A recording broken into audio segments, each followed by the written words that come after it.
everyone, Namaskar, Adab. In less than 4 weeks, the biggest democratic exercise in the world will begin. 900 million Indians will cast their vote to elect their new government. इन्हें 2 दशक से ज्यादा हो गए हैं BJP के campaign की line और लिंक तय करते हुए। वित्त मंत्री अरुण जेटली हमारे साथ हैं, जिनका एक्सक्लूसिव इंटरव्यू और कहा जाए तो चुनाव के पहले का सबसे बड़ा इंटरव्यू। जानते हैं बीजेपी क्या करने वाली है। अरुण जेटली जी हमारे साथ हैं। अरुण जेटली जी, बहुत बहुत स्वागत है आपका। धन्यवाद, आपने ये अवसर दिया। सर, पहला सवाल, आपने लिखा है कि ये चुनाव clash of ideas and ideologies है। किन मुद्दों पर चुनाव लड़ रही है भाजपा? मुझे लगता है कि देश का जो सामाजिक और आर्थिक चरित्र है, प्रोफाइल है, वो बदल रहा है। मैं अभी एक अध्ययन कर रहा था जिसमें था कि 2005 में 18% लोग मध्यम वर्ग में थे, 2015 में 29% थे और 2025 में ये 44% होगा। तो देश का जो एक वर्ग है, अब आप जो लेस प्रिविलेज्ड हैं, जिनके पास साधन नहीं थे, वहां जाइए, वो भी कोशिश कर रहे हैं कि हमारा जीवन स्तर गांव में भी सुधरे, शहरों में माइग्रेशन हो, पढ़ाई हो, शिक्षा मिले बच्चों को, वो अच्छी नौकरियों में जाएं। और जिस परिवार में एक व्यक्ति खड़ा हो जाता है, फिर वो पूरी पीढ़ियों को खड़ी करने की कोशिश करता है।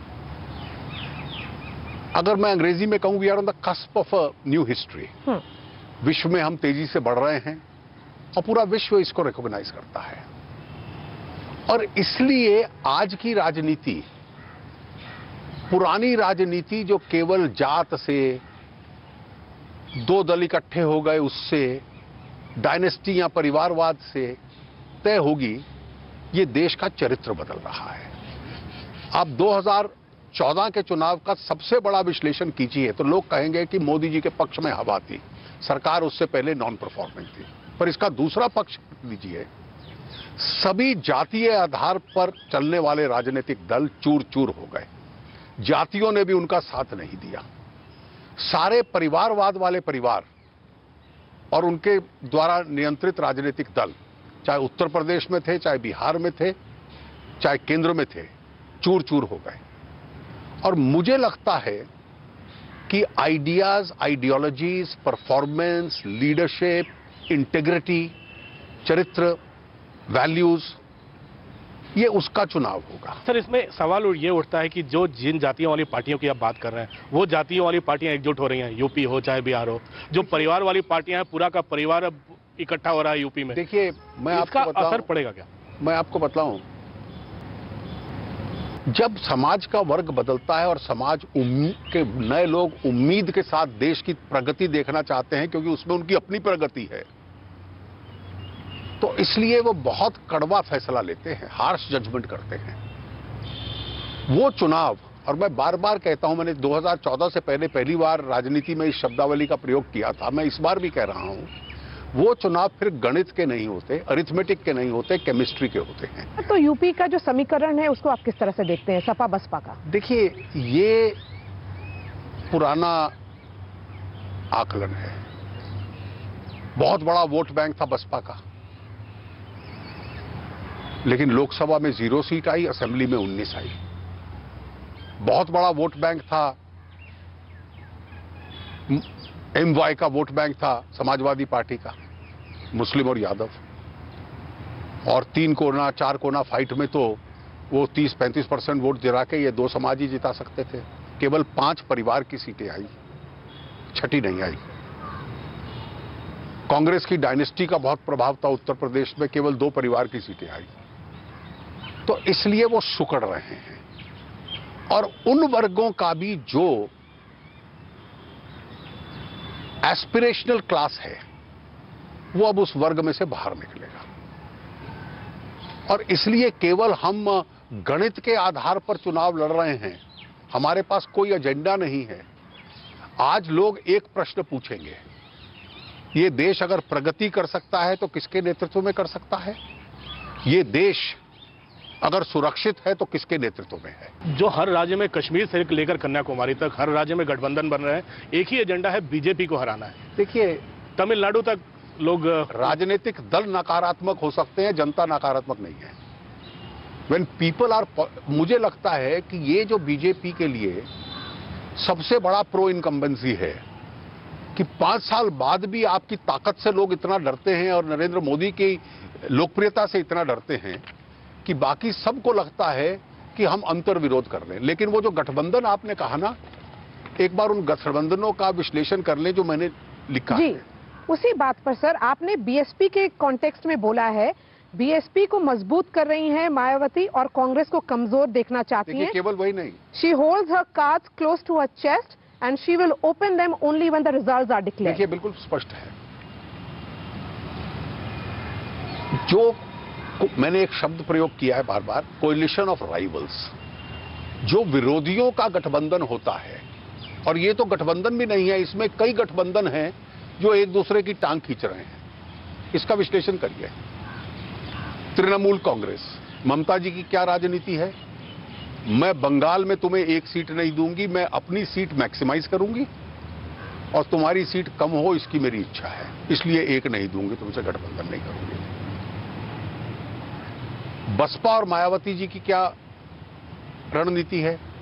मैंने एक स्ट्रेटेजिक गठबंधन यूपी में किया है अपनी सीट बढ़ाने के लिए, और बाकी देश भर में मैं अपने कैंडिडेट खड़े करूंगी। और आज तो अटकलें चल रही हैं कि शायद अमेठी में भी खड़ा कर दे। फिर क्या होगा? कांग्रेस की राजनीति क्या है?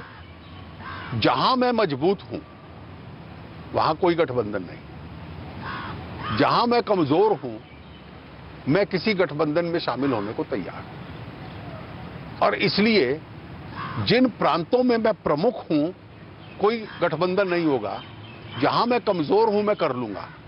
उद्देश्य तीनों का एक है, और उद्देश्य ये है कि मैं अपनी ताकत बढ़ाऊं और जो बीजेपी विरोधी अन्य राजनीतिक दल हैं उनकी ताकत कम करूं, ताकि बाद में जो संघर्ष और टग ऑफ वॉर होना है हमारे बीच में, मैं उसमें कुछ ना कुछ कर पाऊं। अब देखिए, एनसीपी में महाराष्ट्र में क्या हो रहा है। हमने परिवारवाद के अंतर्विरोध की बात की। पवार साहब ने तो 2014 में कह दिया था मैं लोकसभा चुनाव नहीं लड़ूंगा। उनको लगा कि कहीं केओटिक सिचुएशन हो जाए तो शायद मेरी जो आकांक्षा है वो पूरी हो जाए, तो उन्होंने घोषणा कर दी मैं लड़ूंगा। परिवार में अंतर्विरोध शुरू हो गए, नहीं लड़ूंगा। अब जो वहां से समाचार आ रहे हैं वो वही है कि आकाश में एक सूर्य हो सकता है, दो नहीं हो सकते। तो इसलिए मुझे लगता है कि ये जो कोलिशन ऑफ राइवल्स है, ना आपकी कोई नीति है, ना आपका कोई मैनिफेस्टो है, ना आपकी कोई पुरानी परफॉर्मेंस इतनी अच्छी है, ना आपके पास एक ऐसा नेता है जिसको देश को, एक तेजी से बढ़ते देश को आगे बढ़ाना है, और फिर एक दूसरे की खिंचाई में आप चुनाव से पहले लगे हुए हो। तो क्या इस देश को कियोस, संकट की स्थिति में भेजना है? और इस देश का अनुभव क्या है? चौधरी चरण सिंह, चंद्रशेखर, वीपी सिंह, देवगौड़ा, आईके गुजराल, ये जिसको मैं बार बार कहता हूं ट्राइड टेस्टेड और फेल्ड आइडियाज हैं, और किसी भी उम्मीद से भरे समाज के लिए, एस्पिरेशनल सोसाइटी के लिए ये आइडियाज नहीं चलते। एक ट्राइड एंड टेस्टेड के बाद एक और प्रियंका गांधी को उतार दिया इन लोगों ने जेटली से। देखिए, ट्राइड एंड टेस्टेड से मन भर गया था उनका। मुझे लगता है कि वो उनकी पार्टी का अंदरूनी मामला है। अब उनको वो ट्राइड और टेस्टेड तो नहीं थी, लेकिन इन्होंने उनको एक बंजर जमीन दे दी है और कहा है यहां जाके खेती करो, तो ट्राइड और टेस्टेड का परिणाम तो वही मिलेगा। सर, तो अमेठी और रायबरेली में क्या स्पेशल फोकस होगा बीजेपी का? देखिए, बीजेपी का सभी कंस्टिट्यूएंसीज पे अपने लिए और अपने साथियों के लिए स्पेशल फोकस होगा। सर, बीजेडी, टीआरएस, वाईएसआर-सीपी महागठबंधन के साथ नहीं है, तो क्या ये आपके पोटेंशियल पोस्टपोलराइज है? देखिए, मुझे लगता है कि हर राजनीतिक दल, जो क्षेत्रीय दल हैं, उनकी कोशिश रहती है कि मैं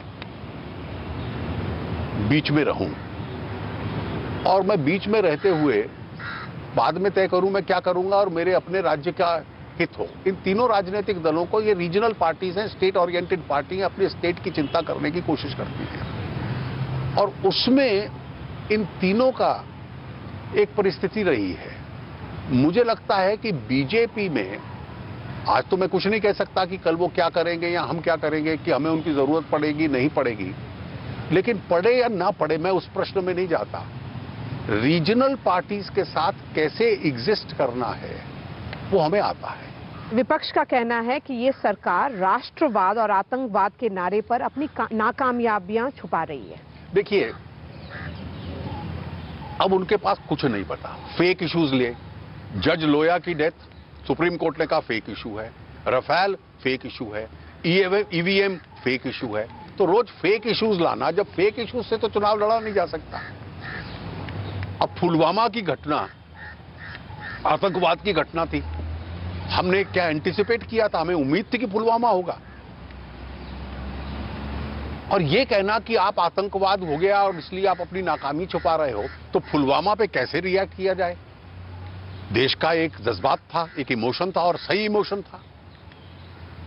जो बालाकोट में सरकार हमारी एयरफोर्स ने किया और आईबी को क्रॉस करने का जो निर्णय एयरफोर्स ने लिया और प्रधानमंत्री जी ने उनको अनुमति दी, उसका पुलवामा से कोई लिंक नहीं है।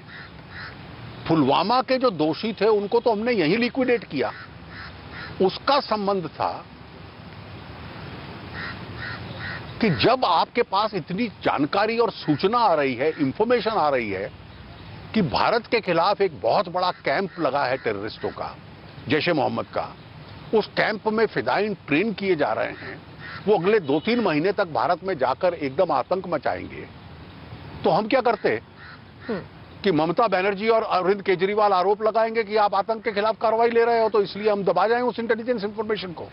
ये तो देश के साथ द्रोह होता, विश्वासघात होता।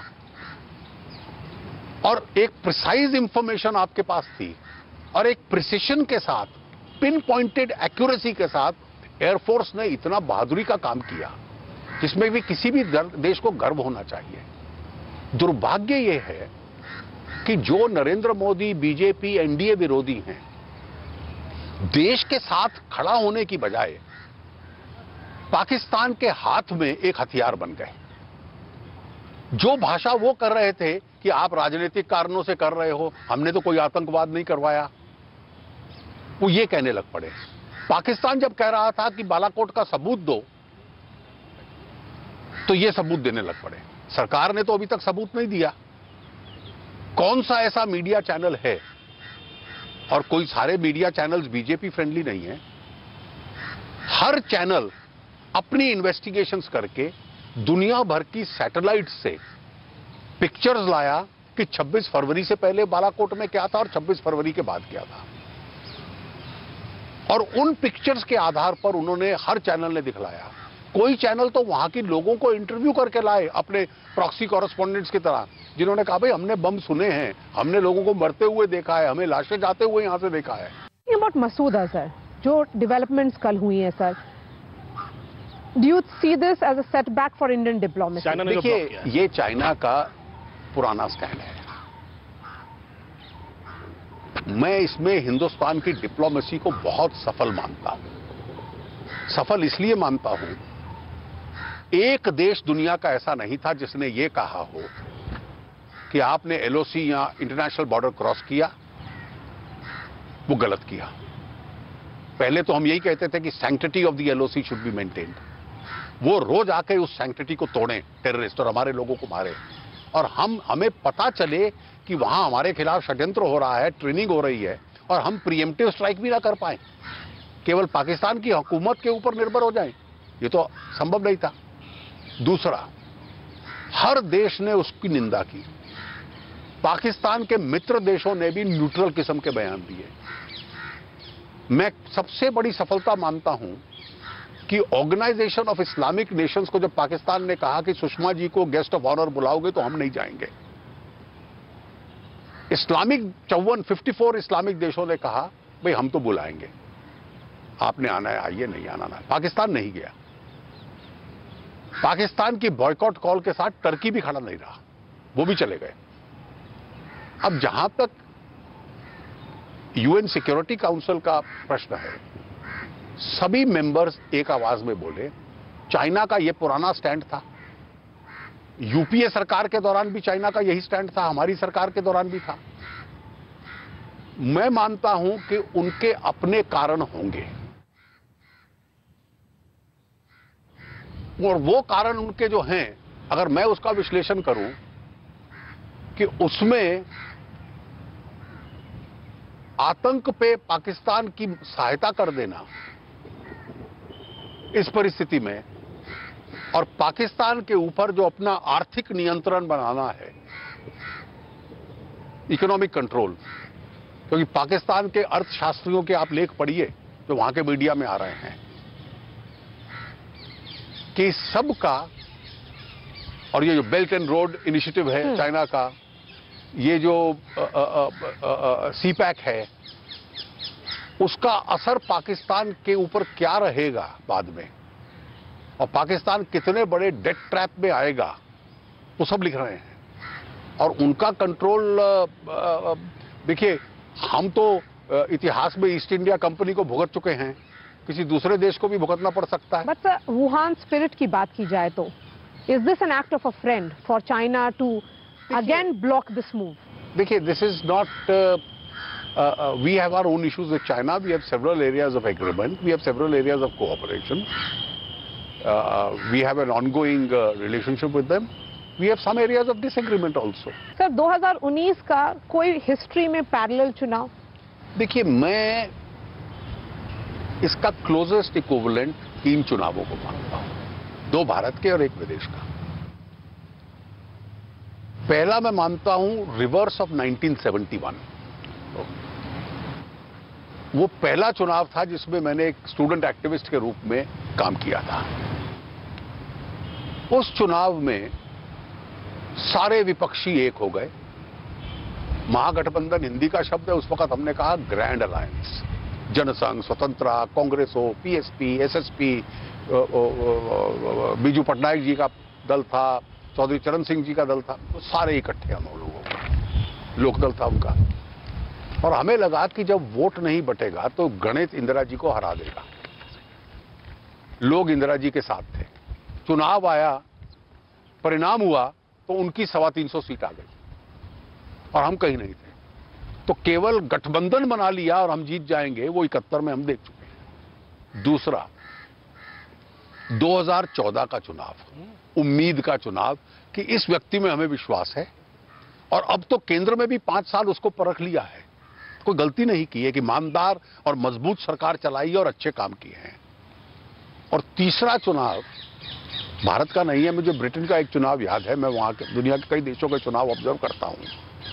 मिसिस थैचर जब हट गई तो जॉन मेजर बने। जब उनका दूसरा चुनाव आया तो सभी लोग, ओपिनियन पोल्स कह रहे थे कि इस बार कंजर्वेटिव्स हार जाएंगे और जॉन मेजर जीतेंगे। आखिरी दिनों में केवल एक ही विस्पर था कि लेबर आई तो वो पुरानी हड़तालें दोबारा शुरू हो जाएंगी। The fear of the opponent made conservatives win, which was contrary to all polls. खैर, इस बार तो पोल्स भी हमारे पक्ष में है। जब इस प्रकार के डरावने गठबंधन को लोग देखते हैं तो उनको फिर याद में आता है कि मुझे 6 महीने की सरकार नहीं चाहिए, मुझे 5 साल की अच्छी सरकार चाहिए, क्योंकि इस देश में 5 बार का इतिहास है 6 महीने की सरकारों का। और इसलिए मैं इसकी नियरेस्ट जो तुलना कर सकता हूं इन थोड़ी इन तीनों के साथ। सर, क्योंकि इस देश में एक माहौल है पाकिस्तान के खिलाफ, अभी जो यूएनएससी में हुआ है, तो आपको लगता है कुछ कॉन्सिक्वेंसेस होंगे, क्योंकि चाइनीज गुड मार्केट में बहुत हैं? देखिए, मुझे लगता है कि वो एक डिप्लोमेटिक इशू है, भारत सोच समझ के लेगा, और कैसे फॉरेन पॉलिसी इश्यूज को डील करना है।